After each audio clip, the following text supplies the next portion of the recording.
Hello everyone, আজকে তোমাদের সকলের সঙ্গে একটা ছোট্ট মিনি ব্লগ নিয়ে চলে এলাম।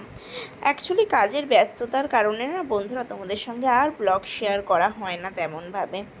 আজ অফিস ছুটি, আজ যেহেতু নীল ষষ্ঠী, তাই ভাবলাম বন্ধুদের সঙ্গে শেয়ার করি আজ আমি সারাদিন কি করছি না করছি। তো প্রথমেই বলি, আর পাঁচটা বউরা যেরকম সকালে উঠে সমস্ত কাজকর্ম করে মধ্যবিত্ত ফ্যামিলিতে, আমিও ঠিক সেই রকমই সকাল সকাল উঠে পড়েছি। আজ যেহেতু আমার ফার্স্ট দিন, তো সকাল সকালই ওঠার ছিল। সমস্ত বাসন ধোয়া ধুই সমস্ত কিছুটাই চলছিল সকাল থেকে উঠে। তারপরে ঠাকুরের বাসন ধোয়া, কাপড় কাচা, এ টু জেড আমি সমস্তটাই নিজের হাতে করি। এইখানে সমস্ত কাজ কমপ্লিট করে আমি তারপরে স্নানের জন্য প্রথমে মাথায় শ্যাম্পু করে মাস্ক লাগিয়ে তারপরে ঘরটা মুছে নিচ্ছি।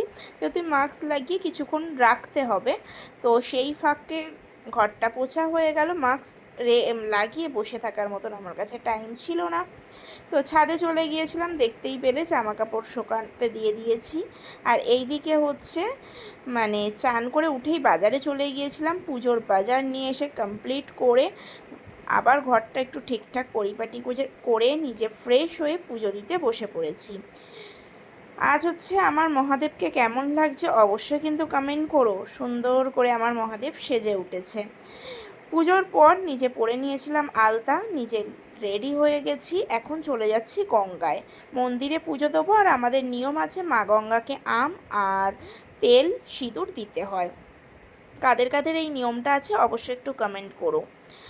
আমাদের তো এই নিয়মটা আছে, তাই শেয়ার করলাম তোমাদের সঙ্গে। তো আমি গঙ্গার ঘাটে গিয়ে যেটা নিয়ম সেটা সমস্তটাই কমপ্লিট করে তারপরে নীলের যেই পুজোটা মহাদেবকে যেভাবে অর্পণ করা হয় 5 রকম ফল দিয়ে, সেরকমভাবে আমি পুজোটা কমপ্লিট করলাম। করে বাড়িতে এসে সত্যি কথা বলতে জানোই, পুজো দেওয়ার পর আর শরীর না ছেড়ে দেয় পুরোপুরি।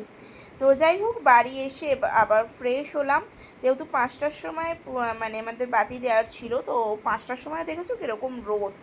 যাই হোক, তো বাড়িতে এসে সন্ধ্যের যেই পুজোটা একটু ফ্রেশ হয়ে গিয়েছিলাম। ফ্রেশ হয়ে বাড়িতে প্রদীপ জ্বালানো, নীল মোমবাতি সমস্তটাই জ্বালিয়ে তারপর চলে গিয়েছিলাম একটু এবারে খেতে হবে। তাই আমরা নীল পুজোর দিন কোনো ময়দার বা চালের জিনিস খাই না, সাবুটাই খাই। সাবু মেখে নিয়েছি, এটাই খাচ্ছি। তোমাদের ভিডিওটা কেমন লাগলো লাইক কমেন্ট শেয়ার করো।